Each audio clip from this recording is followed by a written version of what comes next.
আমাদের কাছে একটা কল আসে যে এখানে কিছু এলাকাবাসী জড়ো হয়েছে এবং একটি বাইকে কেউ বা কারা আগুন দিয়েছে। তো সঙ্গে সঙ্গে আমরা আসলাম, ফায়ার সার্ভিস আসলো, এসে এটা আমরা যে বাইকে আগুন লাগিয়েছিল এটা আমরা ডিফিউজ করেছি এবং সিচুয়েশন এখন তো দেখছো সবই কন্ট্রোলে আছে।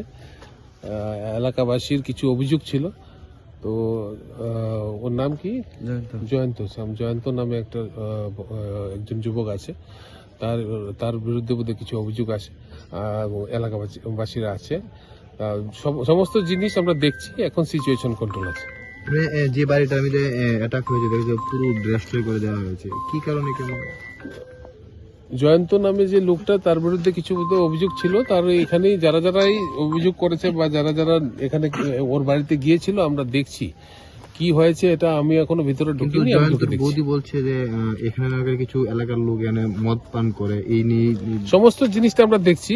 এখন তো সিচুয়েশন কন্ট্রোল আছে, এখন দেখছি যদি কেউ আইন নিয়ে মানে ব্রেক করে থাকে তার বিরুদ্ধে আমরা ব্যবস্থা নেব। মূলত কয়জন আহত হয়েছে বা আপনাদের কয়জনকে ডিটেইন করেছে? এখনো তো আমরা এলাকা থেকে যাইনি। হ্যাঁ, আমরা সম্পূর্ণ আমাদের কাজ শেষ হয়নি, আমরা এখন দেখছি। আর যারা ইনজুর্ড হয়েছিল, এখন 2 জন ইনজুর্ড ছিল, তাদেরকে আমরা শিফট করে দিয়েছি হসপিটালে। কি কারণ আমরা পরে ইনভেস্টিগেশন বুঝুম, মানে আমরা আগুন নিভেছি। একটা বাইক বাইসাইকেল দুইটা এক লোক বাদ ছিল। ঘর বাড়িতে কি লাগছে কিছু? না, ঘর বাড়িতে লাগেনি। মানে কি এর থেকে লাগছে প্রাথমিক কিছু?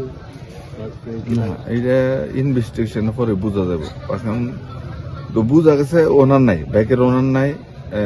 এটা একটা মানে লুকে মনে লাগাইছে, এলাকার লোকে লাগাইছে। হয়তো বাইকের মালিকের লোকে একটু মানে রিসে ছিল, এলাকার লোকে লাগাইছে। আচ্ছা, আপনারা তো বাইকের নাম্বার পাইছেন, নাম্বারটা একটু বলতে পারবেন? লিখছে একটা নাম্বারটা সুমির আসছে। আচ্ছা, কোন জায়গায় তোমার এলাকাটা, কোন জায়গায়? এটা ভুবন নাম্বারটা দেখো।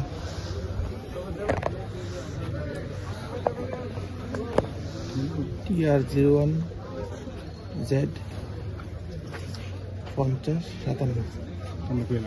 TR01Z 5057। কি বাইক আসলে এটা জানা গেছে? এটা বাইকটা ফুরিয়ে গেছে তো, কোম্পানি আমি দেখছি। কয়টা বাইক পড়ছে? একটা বাইক একটা বাইসাইকেল বাঁধানো অবস্থা দেখছি আমরা। আপনারা কয়টা ইঞ্জিন এসেছে? আমরা একটা ইঞ্জিন এসে আগরতলা হেডকোয়ার্টার থেকে, আগরতলা ফায়ার সার্ভিস থেকে। ঠিক আছে।